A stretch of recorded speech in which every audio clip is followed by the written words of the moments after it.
In Chicago, in New York City, in San Francisco, in Oakland, in Boston, in Hartford, in Washington, D.C., in Raleigh, North Carolina, in many other communities around this country, people standing up and saying no to torture, no to Guantanamo, no to indefinite detention and extraordinary rendition. We know about it at Guantanamo, we know about it at Bagram, we know about it in our own prison industrial complex. I'm also here as a seminarian because I worship a God who is a torture victim. Those of us who were in church last Sunday heard about Jesus still bearing the marks of crucifixion in his body when he rose. We believe that we meet the truest vision of humanity, of what we are supposed to be, when we look at those who are tortured and when we say stop. Amen? Amen.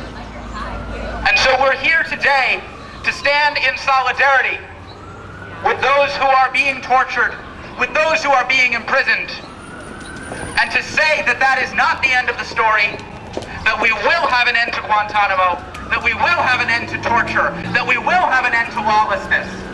And everybody said, amen. Everybody said, amen. Everybody said, amen. Someone said once that in the Bible, I can't verify this, but in the Bible is written 365 times, do not be afraid. Once for every day of the year. We have to stop and ask ourselves, what are we afraid of? What are we afraid of? I think if the prisoners at Guantanamo are in limbo, then we are in limbo as well. And our limbo perhaps is worse.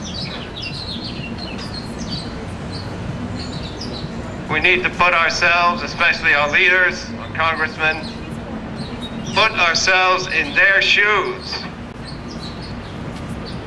What would we say? What would we do? If our congressman was held for no reason, for years in prison, you think he would stand or she would stand for that? I don't think so. So let us not be afraid to speak the truth and walk in the shoes of those who suffer 365 times. Do not be afraid. So right now there are 166 men at Guantanamo, and 86 of them have been cleared for release. About half of those are from Yemen, and they cannot return to Yemen because perhaps people who watch your show will remember the Christmas Eve bomber had flown, this sort of aborted terrorist attack against the United States. That man had flown through Yemen, so that precipitated a political crisis between the United States and Yemen, and no men have been repatriated to Yemen since that time.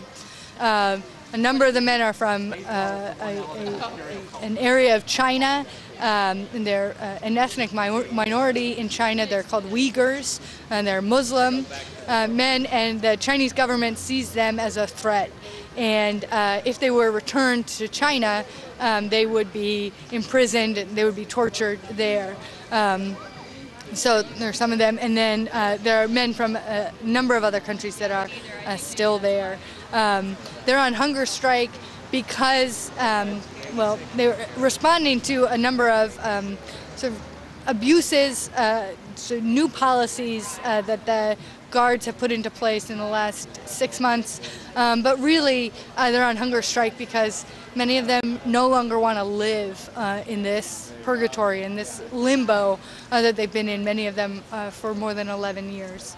I saw one sign that talked about force feeding. Is that going on? Right. So one of the pernicious things about all of this is that, you know, the men cannot leave Guantanamo.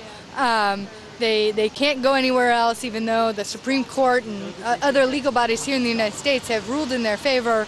But they also the prison personnel. Whoa! I'm so sorry. I saw one sign that said there's force feeding. Is that going on? Yes. So what the military personnel does there is a man is deemed to be hunger striking if they miss more than 9 meals consecutively. And so at that time, they are force-fed. They do not want, U.S. military personnel, U.S. personnel at Guantanamo do not want any more deaths. 9 men have died at Guantanamo so far, a number of them in suicide, at least reportedly in suicide. And so they don't want any more deaths. Each one of these deaths has created a major, well, it's drawn attention again to the situation at Guantanamo. It's okay, that's okay, you're all right. We should cut this short, I think so. All in all, what is being called for today? So, what is being called for is that the men who have been cleared for release be freed, that their legal purgatory be ended, that they be repatriated, if not to their own home countries, to some third country, including to the United States. There are communities throughout this country, Amherst, Massachusetts, Tallahassee, Florida, a number of other communities that are willing to take men from Guantanamo as refugees into their own communities and take care of them until they're able to stand on their own 2 feet again.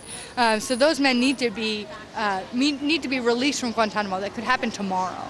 And then for the rest of the men, some of whom have legitimate charges against them, that the legal process be speeded up. These tribunals that are happening are interminable for a small handful of men there. There is no swift justice at Guantanamo.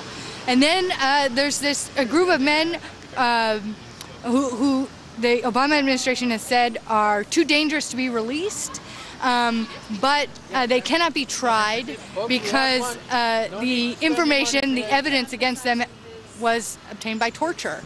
And so that's on the Bush administration, that's on the Obama administration to figure out what to do with these men. And in my view, and the view of many in the human rights and legal community, the evidence against these men is hearsay, is fabrication, is third-hand anecdotes, is not information that would stand up in a U.S. court and send somebody to prison. So there's a solution to each man at Guantanamo. There's a legal solution, a path either to prison or to freedom, and that needs to happen before more of these men die. And they are, many of them are in dire health circumstances right now.